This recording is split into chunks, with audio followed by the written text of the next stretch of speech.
Assalamualaikum warahmatullahi wabarakatuh.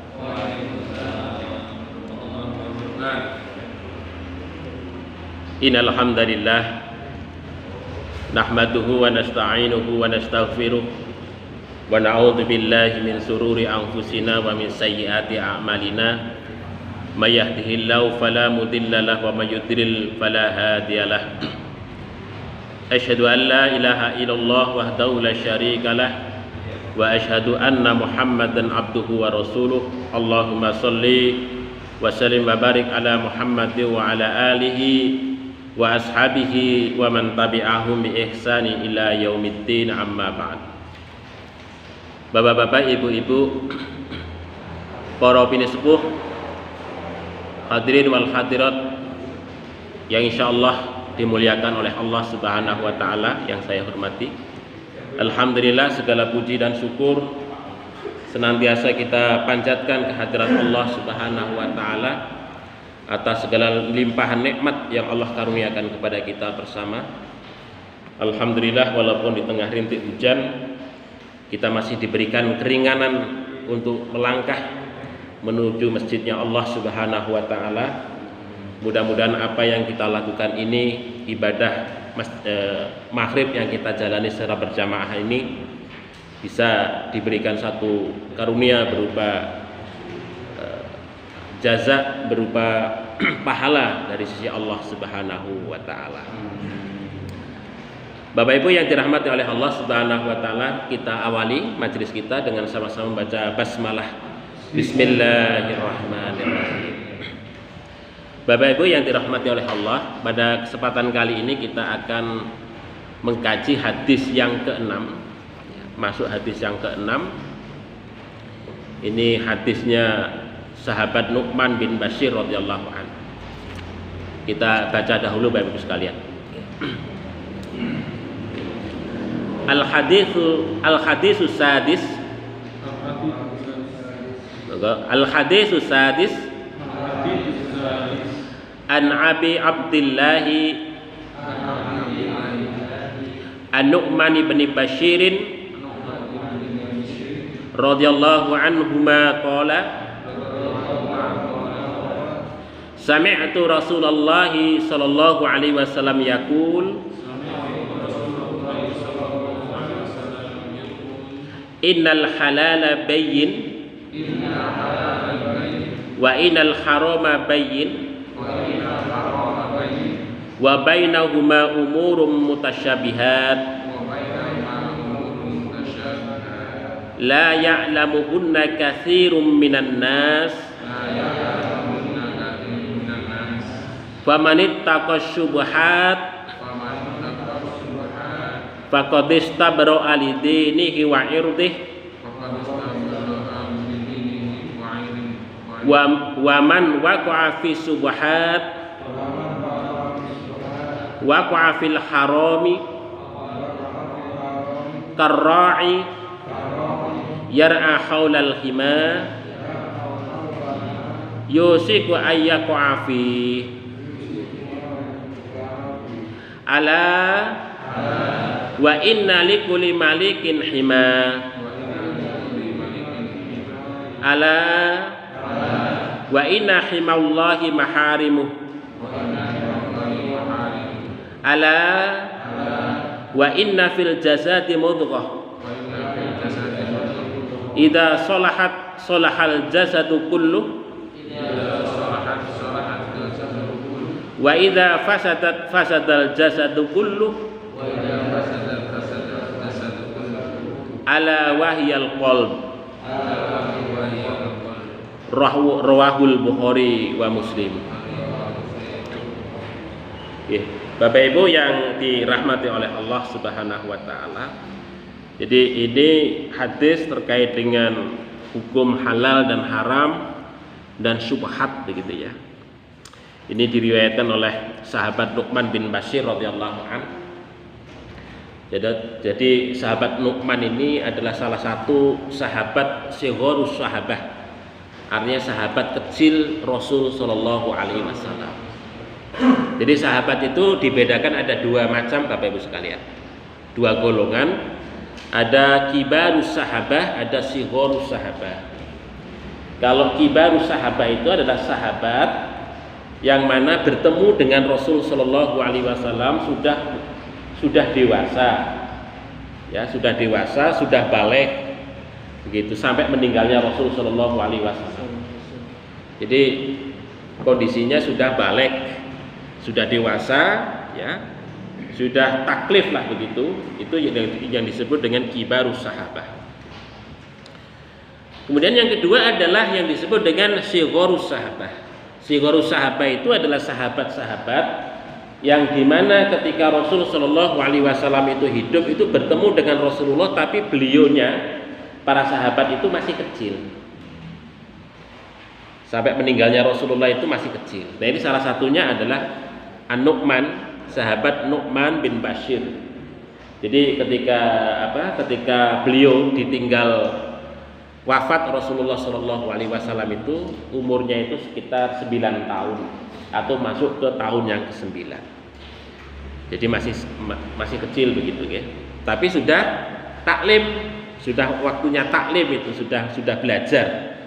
Ya, sudah belajar, sudah masuk kalau sekolah itu bangku sekolah ini umur berapa? Umur 8-9 tahun itu. Artinya secara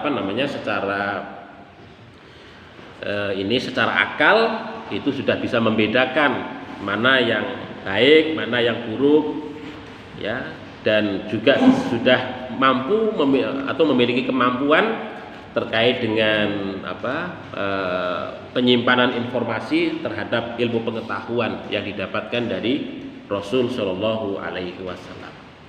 Nah, sahabat An-Nu'man bin Bashir ini memang tidak terlalu banyak hadis yang diriwayatkan dari beliau ini, ya karena memang sighorus sahabah itu ya. Jadi menurut Imam Az-Zahabi itu beliau meriwayatkan hadis itu sekitar 114 hadis dari Rasul Shallallahu Alaihi Wasallam. Nah, salah satunya adalah hadis ini tentang halal dan haram ini, dan ini hadis yang sangat terkenal. Hampir semua kitab hadis meriwayatkan, kutubu tis'ah, kutubu sittah gitu ya.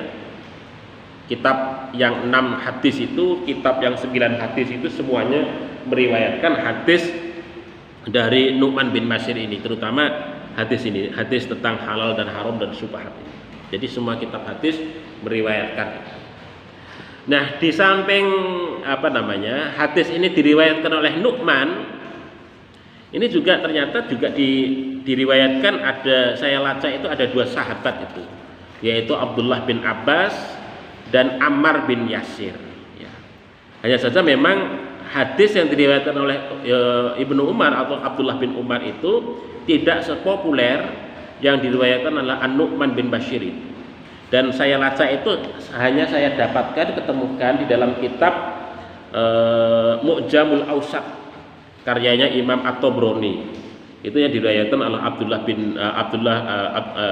bin Umar. Sementara hadis yang diriwayatkan oleh Ammar bin Yasir itu saya temukan dalam kitab Hilyatul Auliya. Hilyatul Auliya. Jadi dalam kitab-kitab hadis saya tidak menemukan, atau mungkin ya saya belum menemukan itu. Saya lacak beberapa kali kok. Hanya 2 kitab itu yang kemudian terdapat hadisnya Abdullah bin Umar dan Ammar bin Yasir. Tetapi kalau hadisnya Nu'man bin Bashir ini hampir semua kitab hadis merangkumnya atau merekamnya begitu. Dan dari 3 sahabat ini ternyata memang ada perbedaan-perbedaan redaksi begitu ya. Kalau punyaan milik Abdullah bin Umar itu tidak sepanjang yang diriwayatkan oleh An-Nu'man bin Bashir, demikian juga yang diriwayatkan oleh Ammar bin Yasir itu juga tidak sepanjang yang diriwayatkan oleh An-Nu'man bin Bashir. Dan menurut Imam Az-Zahabi, Bapak Ibu sekalian, ini hadis ini disampaikan oleh sahabat Nu'man bin Bashir itu pada saat beliau berkhutbah di masjid Kufah, ya, di Syria. Nah, beliau itu di sana di Kufah itu sebagai seorang gubernur pada saat itu, ya, pada masa pemerintahan Khalifah Umayyah bin Abi Sufyan. Itu sebagai seorang gubernur, dan sebelumnya beliau itu menjabat sebagai seorang qadhil qudat atau seorang hakim di mahkamah peradilan itu di Kufah, di Homs itu, ya, tepatnya di kota Homs, Syria. Nah, ini sekilas tentang tentang sahabat Nu'man bin Bashir radhiyallahu an yang meriwayatkan hadis tersebut. Nah, di dalam sini, di dalam redaksi di sini beliau menyatakan qala, dia berkata sami'tu, aku mendengar. Artinya beliau ini kalau sami'tu itu kan sebagaimana yang saya utarakan kemarin itu, kata sima'i itu artinya mendengar secara langsung itu. Beliau mendengar secara langsung hadis ini dari Rasul sallallahu alaihi wasallam. Sami'tu, saya mendengar Rasul sallallahu alaihi wasallam yaqul, Rasulullah sallallahu alaihi wasallam bersabda, apa? Innal halala, sesungguhnya yang namanya halal itu adalah bayyinun, jelas. Jelas yang dimaksudkan apa? Ya karena jelas bahwa halal itu sudah diterangkan di dalam Al-Qur'an dan Sunnah. Maksudnya jelas ini dengan jelas penjelasan. Bayyinun maksudnya jelas penjelasannya di dalam Al-Qur'an dan Sunnah. Maksudnya jelas juga dalam pengertian dalil-dalilnya gitu. Wa inal harama, dan sesungguhnya yang namanya haram itu juga bayyinun, jelas. Nah, jadi haram juga jelas karena sudah dijelaskan terkait dengan dalil-dalil yang ada di dalam Al-Qur'an dan Sunnah. Sudah dijelaskan semuanya itu oleh Allah dan Rasulnya. Hanya saja wa bainahuma, di antara yang halal dan yang haram itu umurun, ada perkara-perkara mustabihatun, yang subhat, perkara-perkara yang subhat, perkara-perkara yang masih diragukan ataupun perkara-perkara yang mengandung keraguan. La ya'lamuhunna, yang mana tidak mengetahui guna perkara-perkara itu, kasirun, banyak, minan nasi, di antara manusia. Jadi memang karena persoalan subhat itu, maka banyak orang yang tidak mengetahui tentang bagaimana sesungguhnya hukumnya itu. Yang mengetahui hanya ya para ulama dalam hal ini ketika mereka melakukan istinbat ataupun ijtihad terhadap perkara-perkara yang subhat itu. Famanittaqo, barang siapa yang berhati-hati ataupun menjaga dirinya asyubhati, terhadap perkara yang subhat itu, faqad, maka sungguh istabaro'a, dia telah terlepas atau melepaskan diri atau membebaskan dirinya, ya, lidinihi, untuk agamanya, wa irdihi, dan kehormatannya. Ini artinya ketika kita berhati-hati terhadap persoalan subhat itu, maka kita dikatakan sebagai orang yang memiliki kemampuan untuk membebaskan diri kita demi demi agama dan kehormatan kita. Waman waqa'a, dan barang siapa yang terjatuh fi syubhati, dalam perkara yang subhat itu, waqa'a, maka dia terjatuh fil harami, dalam perkara yang haram. Ini diibaratkan. Jadi ketika orang itu terjebak kepada perkara yang syubhat yang tidak jelas itu, kemungkinan besar itu akan terjatuh kepada perkara yang haram. Ya. Karra'i, seperti pengembala, yar'a, yang mengembalakan ternaknya, haulal hima, di sekitar peladangan ataupun peladangan yang di sekitar peladangan yang dilarang. Yoshiku, hampir-hampir, ayako afih, yang mana dia itu akan terjatuh atau masuk ke dalamnya.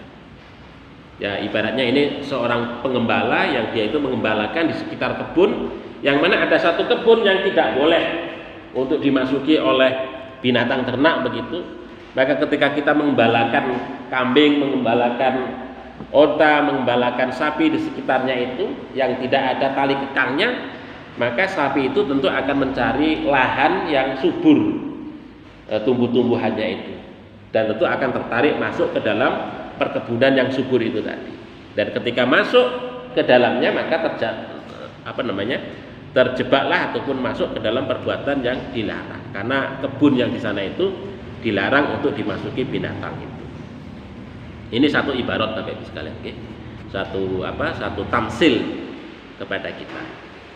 Ala ingatlah, wa inna dan sesungguhnya likuli bagi tiap-tiap malikin raja itu hima, ada satu tempat larangan. Ala ingatlah, wa inna dan sesungguhnya himallahi, ya, tempat larangan Allah Subhanahu wa ta'ala itu adalah maharimuh, apa yang diharamkannya, segala sesuatu yang telah diharamkan oleh Allah Subhanahu wa ta'ala. Jadi ini Allah Subhanahu wa ta'ala membuat satu ibarat tamsil terkait dengan larangan Allah Subhanahu wa ta'ala itu ibarat kayak satu tempat yang mana Allah itu memeliharanya untuk tidak dimasuki oleh manusia, oleh kita. Ala ingatlah, inna sesungguhnya fil jasati di dalam tubuh itu mudghatan, ada segumpal daging, ya. Idza sholahat, ketika daging itu baik, sholaha maka baiklah al jasadu, jasad itu kulluhu secara keseluruhannya.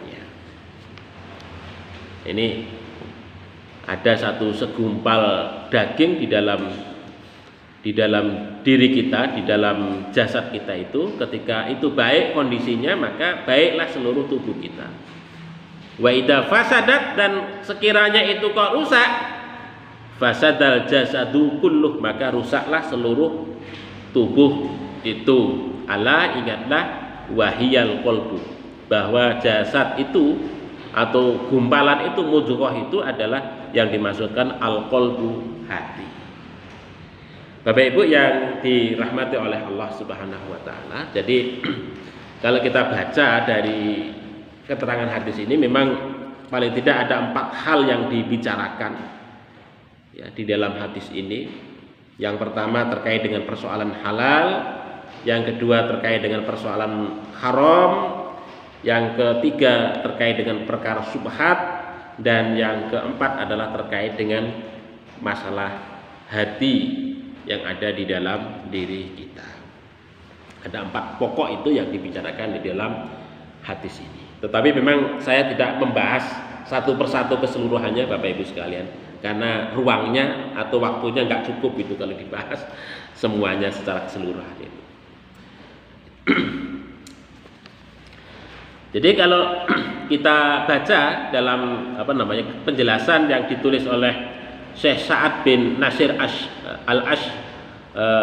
al-Ashri itu, ya, di dalam kitab syarahnya, Syarah Arba'in Nawawiyah yang ditulis oleh beliau itu, bahwa dilihat dari keberadaan dalil, ya, keberadaan ataupun eksistensi dalil yang ada bahwa perkara itu atau persoalan yang kita hadapi sebagai manusia itu paling tidak ada 4 hal itu. Yang pertama adalah perkara yang memiliki dalil tentang kebolehannya, gitu ya. Dalil yang ada satu perkara yang adanya dalil tentang kebolehannya, yang mana kemudian dari dalil tentang kebolehannya itulah kemudian itu menjadi dasar kita untuk melakukan suatu aktivitas, melakukan suatu amal ataupun melakukan suatu perbuatan. Kemudian yang kedua juga terkait dengan perkara yang memiliki dalil tentang pengharaman. Maka itu menjadi dasar bagi kita untuk kemudian kita tidak melakukan itu ataupun menjauhi perbuatan itu.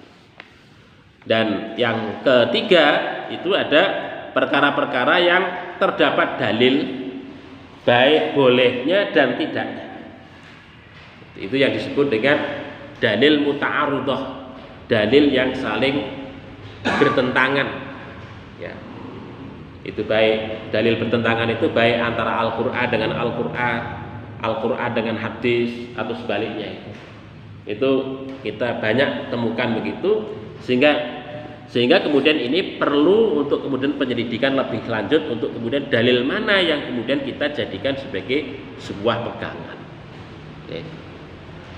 Nah, ini yang dimaksudkan adalah masuk dalam kategori perkara yang mutasyabihat atau syubhat. Itu ya. Jadi perlu adanya satu ijtihad yang dilakukan oleh para ulama. Ya, saya kira banyak Bapak Ibu sekalian. Dalam konteks ini banyak sekali ya. Kalau kita temukan di dalam hadis Nabi itu banyak hadis dalil-dalil yang seolah-olah bertentangan antara satu dengan yang lain. Ya, sebagai contoh gini, ada hadis ini tentang musik. Ini sering menjadi pertentangan itu. Tentang hadis terkait dengan musik. Itu salah satunya adalah hadis yang diriwayatkan oleh Aisyah radhiyallahu anha, Sayyidah Aisyah. Itu yang mana beliau itu pada saat hari raya itu nanggap musik di rumahnya. Nah, kemudian sahabat Abu Bakar As-Siddiq itu masuk ke rumah itu. Ternyata Abu Bakar As-Siddiq itu kurang suka dengan musik itu. Maka dia menyatakan, wah ini seruling setan nih. Seruling setan ini. Katakan begitu. Ini nanggap seruling setan itu ya, begitu. Maka kemudian Rasulullah itu berkomentar itu, "Dak ya Abu Bakrin, dak ya Abu Bakrin." Tinggalkan wahai Abu Bakar. Tinggalkan. Rasulullah marah ketika Abu Bakar itu berkomentar terhadap apa yang dilakukan oleh Siti Aisyah, itu nanggap di rumahnya musik. Nah, itu musik. Ini menunjukkan hadis ini bahwasanya musik itu boleh. Musik itu asal. Karena apa? Karena Siti Aisyah nanggap, disaksikan oleh Rasulullah. Kemudian ada Abu Bakar masuk, Abu Bakar berkomentar yang buruk terhadap musik itu. Maka Rasulullah ngusir Abu Bakar. Tidak boleh untuk melakukan itu. Akhirnya Abu Bakar pergi. Nah, begitu. Ada juga kemudian hadis yang lain tentang musik, itu yang mana hadis itu dikaitkan terkait dengan khomer, persinahan, ada musik, ada sutra, dan seterusnya, itu digabung menjadi satu. Bahkan dalam hadis itu dinyatakan barang siapa yang menghalalkan musik suatu saat, suatu zaman, atau pada akhir zaman ada umatku yang menghalalkan musik. Begitu, itu kata Rasulullah. Itu hadisnya diriwayatkan oleh Bukhari dan Muslim. Jadi dari hadis ini, dari perkataan Rasulullah ini, seolah-olah kalau kita baca secara materinya hadis, cuman hadis satu ini, musik itu haram. Karena Rasulullah mengatakan nanti suatu ketika akhir zaman ada umatku yang akan menghalalkan musik itu. Itu. Ya, seolah-olah kemudian musik itu disejajarkan dengan perzinahan, musik dijajarkan dengan minuman khamr dan seterusnya itu tadi. Makanya ada teman-teman kita yang kemudian sangat keras sekali terkait dengan masalah musik. Padahal ada hadis lain yang diriwayatkan oleh Siti Aisyah, Rasulullah itu melarang Abu Bakar untuk berkomentar yang tidak baik terkait dengan masalah musik. Ini kan ta'arud. Ini ta'arud itu. Inilah perkara syubhat. Makanya kemudian harus diteliti, harus ditinjau terkait dengan masalah mana yang paling kuat. Nah, itu kan terkait dengan masalah ta'arud itu kan metode yang diperkenalkan oleh para ulama itu ada 4 itu kan. Yang pertama itu metode al-jam'u wa taufiq. Al-jam'u wa taufiq itu menggabungkan dua dalil yang saling bertentangan itu untuk diamalkan secara bersamaan. Kemudian yang kedua, modelnya itu tarjih. Maksudnya tarjih itu melihat yang paling kuat di antara dalil yang saling bertentangan itu yang mana. Kemudian yang ketiga itu nasah, metodenya nasah. Nasah itu melihat umpamanya hadis yang paling belakangan itu yang mana. Dan yang keempat itu tawakuf. Tawakuf itu ketika kok tidak bisa diselesaikan dalil itu yang saling bertentangan itu, maka kita berhenti untuk tidak mengamalkan salah satunya. Dan kalau berhenti begitu berarti kemudian kembali kepada hukum asal. Nah, hukum asal itu adalah al-aslu al-adam. Aslinya pada dasarnya segala sesuatunya itu tidak ada hukum. Nah, itu kembali kepada hukum asal. Itu. Jadi 4 itu yang kemudian diperkenalkan oleh para ulama dalam rangka untuk menyelesaikan persoalan-persoalan yang sifatnya ta'arud, saling bertentangan itu. Nah, kalau di lingkungan Muhammadiyah itu kan karena melihat tentang keadaan bagaimana orang-orang Madinah pada umumnya, baik dalam konteks Idul Fitri, hari raya itu, atau dalam konteks pernikahan. Bahkan Nabi itu menyatakan itu perbedaan pernikahan yang halal dan yang tidak itu ditanggapkan musik, ditanggapkan dengan biduh gitu, dengan itu untuk ramen-ramen. Untuk ramen-ramen. Karena apa? Karena kalau pernikahan diam-diam itu nggak boleh dilakukan. Karena apa? Karena kalau menurut mazhab ini Maliki itu, menurut mazhab Maliki, ramen-ramen dalam hal pernikahan itu, walimatul urus itu merupakan sebuah kewajiban yang harus dilakukan. Karena itu untuk menunjukkan bahwasanya telah terjadi pernikahan. Nah begitu. Maka kemudian harus diramen-ramenkan dengan tanggapan dan seterusnya itu tadi. Kemudian juga dalam momen-momen yang lain itu peperangan. Itu peperangan biasanya juga membawa tabuhan Bapak Ibu sekalian. Musik peperangan itu. Mengapa? Untuk memberikan penyemangat. Dengan prajurit yang di depan itu tabui musik, itu salah satu untuk memberikan penyemangat prajurit-prajurit di medan perang itu untuk maju ke depan dalam rangka untuk menghadapi musuh. Makanya kalau kita melihat film-film klasik gitu ya, peperangan klasik itu yang pakai pedang tombak itu tidak sekedar membawa tombak dan pedang, tapi ada juga orang-orang yang membawa tabuhan untuk memberikan semangat. Di samping itu juga untuk menunjukkan tentang kekuatan. Tabuhannya semakin banter, musuh itu takut, semakin takut. Dan dikiranya ada banyak pasukan yang dibawanya itu tadi. Padahal itu cuma genderang dan seterusnya. Maka dari situlah, dari realitas itu ternyata musik memberikan manfaat. Nah itu kan, memberikan manfaat bagi masyarakat pada saat itu. Dan ingat Bapak Ibu sekalian, ketika turunnya surat Al-Jumu'ah itu, turunnya surat Al-Jumu'ah itu ayat 11 12 kalau tidak salah itu ya. Wa idza nudiya lis-sholati Faida nudiya lis-sholati bukan fantasiru fil ardi. Bukan itu, sebelum itu. Apabila sudah ditunaikan, dipanggil adzan itu, maka hendaklah bersegera untuk untuk melaksanakan perintah, maksudnya untuk ingat kepada Allah Subhanahu wa taala. Itu kan salah satu asbabun nuzul yang melatar belakangi ayat itu kan gini Bapak Ibu sekalian. Nah, ketika Rasulullah Shallallahu alaihi wasallam berkhutbah itu, para pedagang, rombongan kafilah dagang itu, dari luar kota Madinah itu datang ke Madinah, ke tengah kota Madinah, dan membawa musik, ramai begitu. Nah, sahabat-sahabat yang ikut sholat Jumat itu tergoda, pergi meninggalkan Rasulullah Shallallahu alaihi wasallam. Dan di dalam satu riwayat itu adalah Rasulullah itu ditinggalkan sahabat yang lain-lain itu, yang tersisa itu cuma 12 orang yang ada di dalam masjid yang ikut serta sholat dengan Rasul Shallallahu Alaihi Wasallam pada saat itu. Artinya pada zaman itu kalau kita melihat dalam konteks itu bahwa yang namanya alat musik itu memang umum digunakan oleh orang-orang Madinah ataupun kafilah-kafilah dagang atau hukum yang lainnya itu tadi.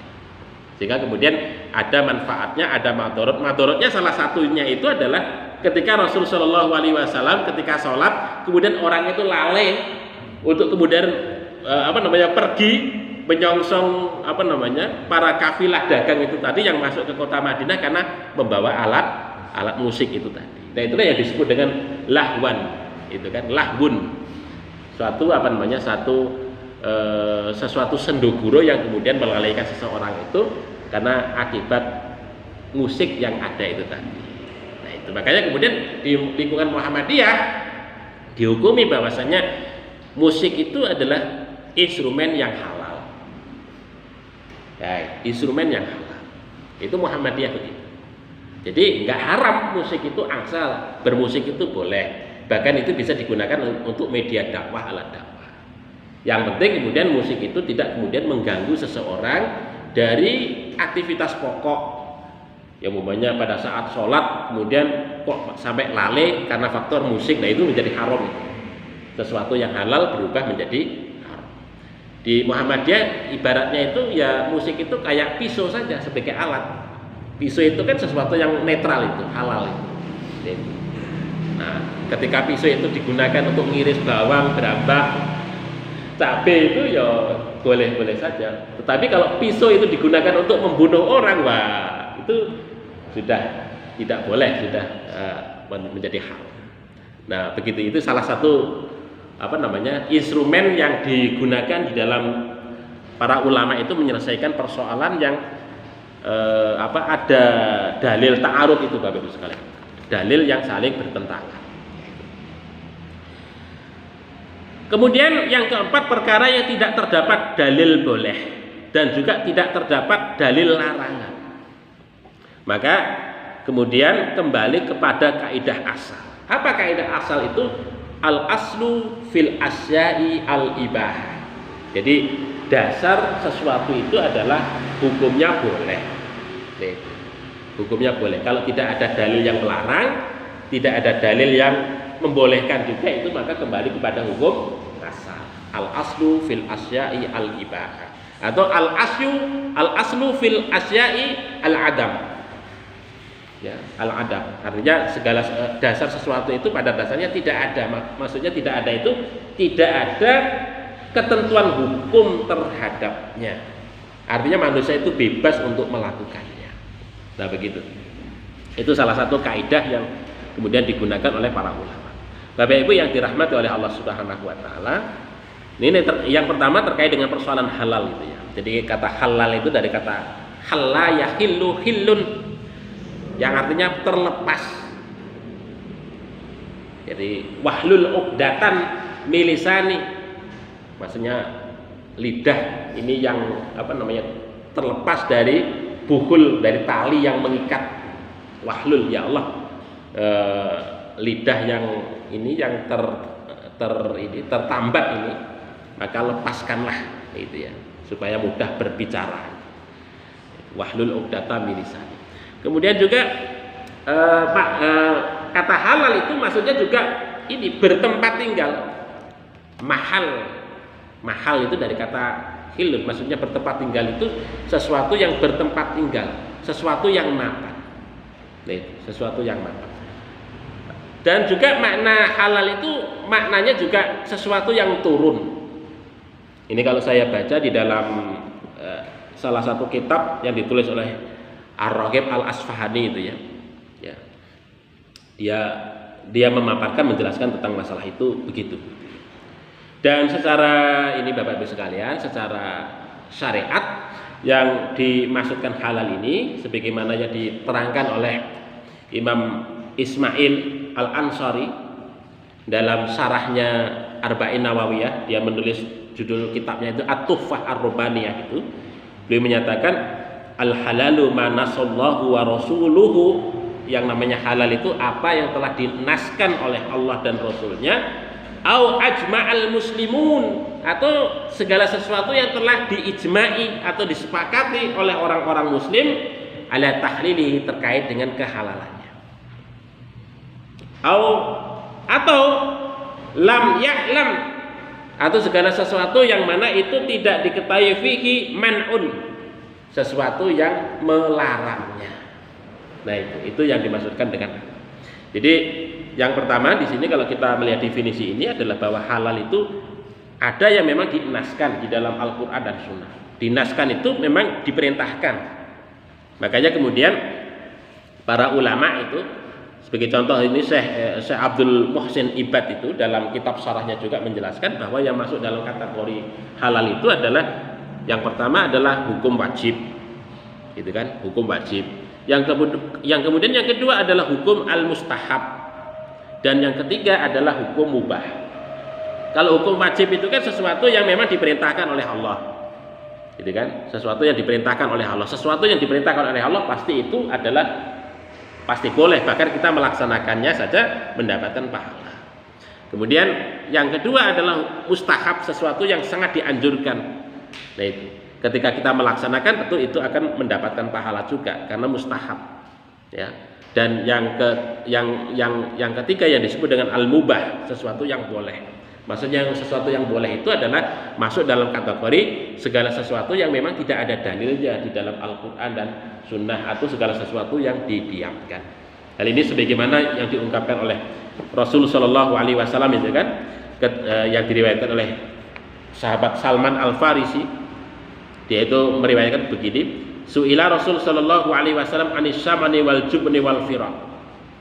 Jadi Rasul sallallahu alaihi wasallam itu ditanya tentang as-saman, tentang tentang lemak, tentang lemak binatang. Kemudian wal jubni, tentang tentang ini keju, ya. Wal firaq, dan firaq itu pakaian yang terbuat dari kulit atau bulu binatang, bulu binatang. Maka ketika ada pertanyaan itu, kata Rasulullah, beliau menjawab, ngeten iki, al halalu ma ahallallahu fi kitab. Yang namanya halal itu adalah segala sesuatu yang telah dihalalkan oleh Allah di dalam kitabnya. Kemudian wal haramu, sementara yang haram itu adalah ma haramallahu fi kitabih, segala sesuatu yang telah diharamkan oleh Allah Subhanahu wa taala di dalam kitabnya. Dan yang ketiga beliau menyatakan wa ma sakata anhu, dan segala sesuatu yang didiamkan, yang tidak dibicarakan di dalam kitab itu, baik di dalam Al-Qur'an dan Sunnah itu, maka beliau menyatakan bahwa mimma afa anhu, maka itu termasuk segala sesuatu yang dimaafkan. Jadi ketika Al-Qur'an enggak membicarakan tentang itu, As-Sunnah tidak membicarakan tentang itu, maka ketika kita itu menggunakan, memanfaatkan, memakannya dan sebagainya, maka itu termasuk sesuatu yang dimaafkan, diperbolehkan. Artinya ini adalah sesuatu yang mubah. Jadi ada 3 hal itu Bapak Ibu sekalian terkait dengan masalah halal itu yang diterangkan oleh Rasul Shallallahu Alaihi Wasallam. Kemudian yang kedua adalah haram. Mahwal haram. Haram itu dari kata harama yahrumu haraman. Kalau menurut Ar-Raghib Al-Asfahani, ya, dalam kitabnya Mufrodat, ya, di Al-Fadhil Quran itu, bahwa yang namanya haram itu adalah sesuatu yang terlarang, atau al-mamnu, atau al-man'u, ya, begitu. Jadi sesuatu yang terlarang. Kemudian secara istilah yang dimasukkan dengan yang haram itu adalah manaso, segala sesuatu yang telah dienaskan, au ajma'a, atau segala sesuatu yang telah diijma'i ala tahrimihi, terhadap keharamannya itu.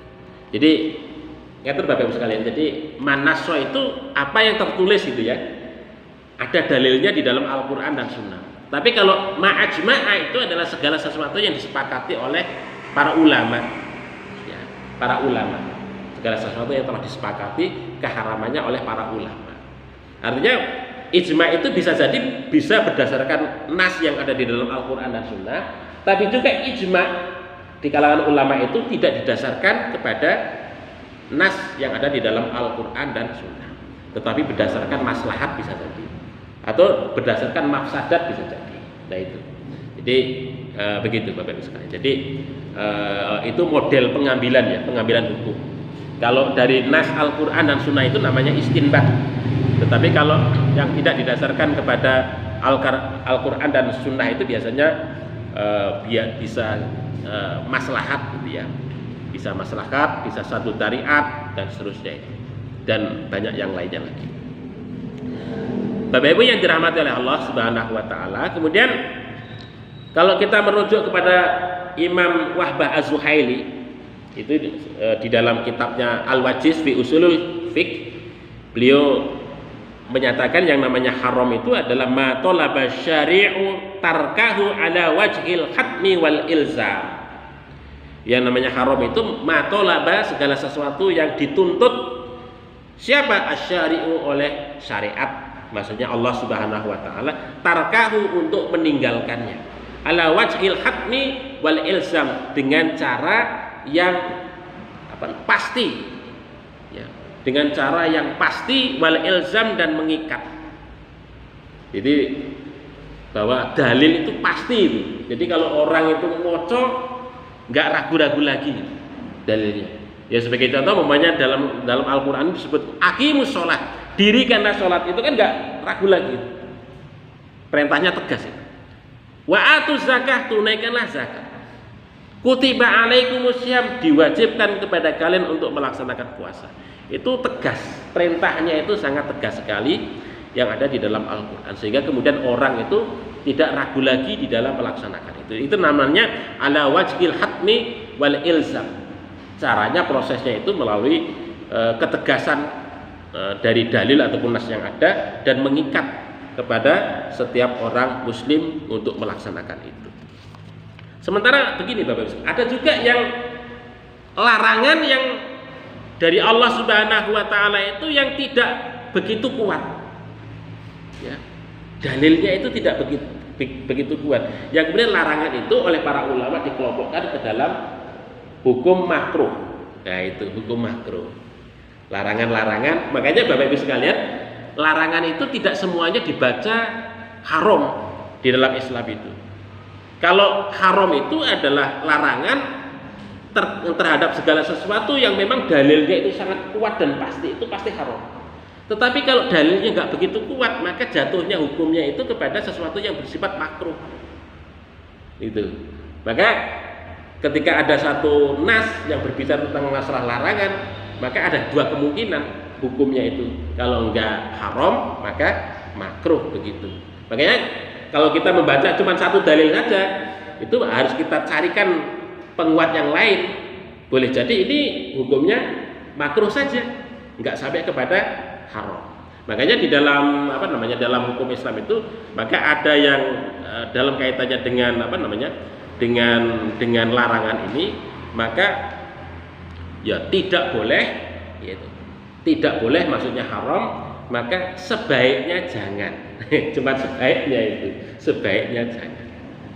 Makanya banyak Bapak Ibu sekalian, Rasulullah itu perintah itu umpamanya terkait dengan makan daging keledai, makan sesuatu yang bikin mulut itu bawang ya, bawang pete itu kan ada dalam hadisnya. Rasulullah itu melarang itu, bawang terutama itu nggak boleh itu.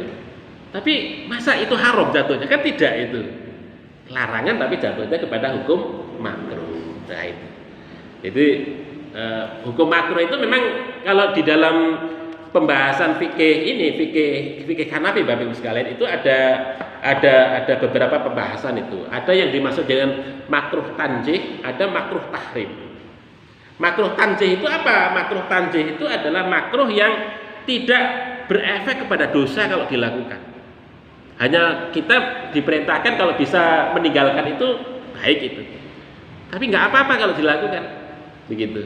Ya seperti makan bawang itu tadi, mau sholat jamaah kok makan bawang, mulutnya mabuk itu kan nggak boleh itu contoh, salah satu contoh. Tapi nggak jatuh kepada dosa itu.